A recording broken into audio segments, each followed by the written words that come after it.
I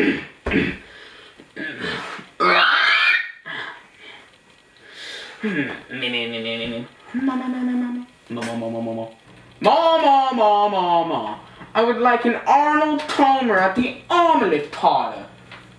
Hello, my fellow Americans. I am former President Gerald Ford, and I would like to take you through the 4 steps of the 20th Amendment in the Constitution.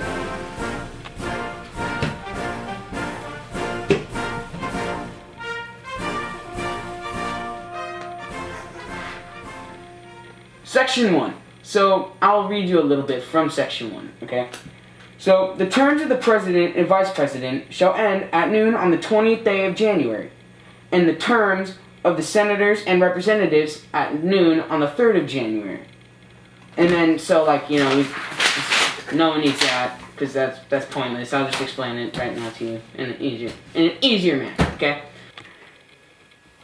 So, basically, before the 20th Amendment, the election day was November 20th, the same as it is now, but the new Congress and the new President and Vice President didn't take office until March 3rd and March 20th, 4 months after they were even elected, which I think is kind of crazy.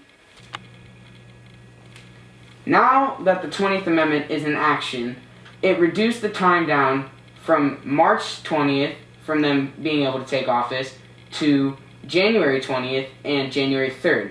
So it's a complete 2-month backup to where now it's only 2 months instead of 4 months in between where the new elected President and Vice President and the new elected Congress get to take office. Wait. Put your hands down. Put your hands down. So everyone is waiting, like, let's get on with this already, like, out with the old, in with the new, what are we waiting for? And as the seated president is still in office, like, and no one really cares about him anymore, there's an expression for that. It's called a lame duck.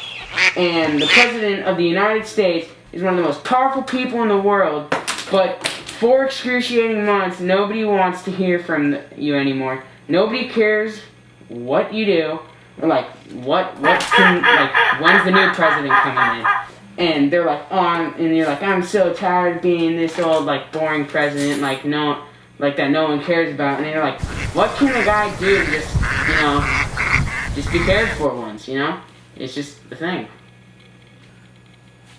So, Section 2 is that Congress shall convey at least once a year, and it's on January 3rd. And it used to be, before the 20th Amendment, it used to be December 3rd. So, who cares? Why? Let me tell you why it matters. It is a rare but possible case that the Electoral College can kind of fail to elect the President or Vice President. In these cases, it falls to Congress to make the decision. Before the 20th Amendment passed, Congress met every year on December 3rd. So in an election year, if it falls to Congress to decide the election, it would be to the old Congress to choosing the new president. This is not really a good thing in the people's eyes. The American people are ready for new ideas. Section 2 of the 20th Amendment clears this up now.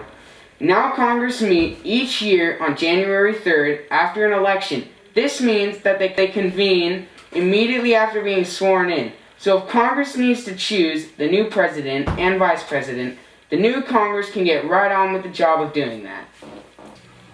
Ooh. Try to use more expressions. Your face seems really stiff. I am like the smartest president to ever live, Section 3.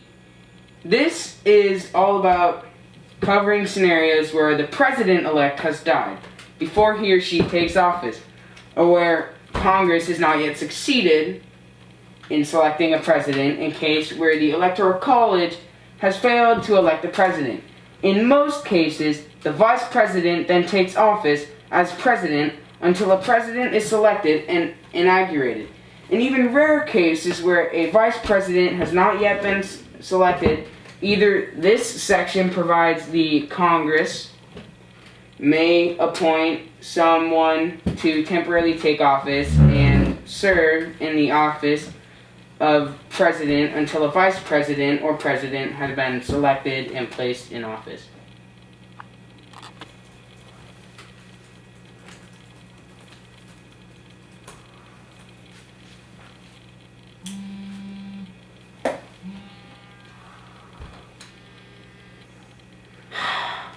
Yes, Mom? Well, can I call you back in a little bit? I'm kind of doing my 20th Amendment speech right now, okay? It's kind of important. Can you I'll call you back later, okay, Mom? Love you. Bye. Section 4. The Congress may by law provide for the case of the death of any of the persons from whom the House of Representatives may choose a president whenever the right of the choice shall have developed upon them, and for the case of the death of any of the persons from whom the Senate may choose a vice president, blah, blah, blah, blah, blah, blah, blah. Look, Section 4 is basically a catch-all. A catch-all is something that gives Congress the power to select and seat a president and vice president in unlikely cases where Section 1 through 3 have still failed to fill these offices. It could be a case where, like, the candidates available for these offices have died, fallen sick, disappeared, been abducted by aliens, anything. So, Section 4 covers all the possible but very weird and unlikely situations that haven't been spelled out, specifically in the other sections, and it gives Congress the power to pass whatever law will be required to seat a president and vice president. Finally.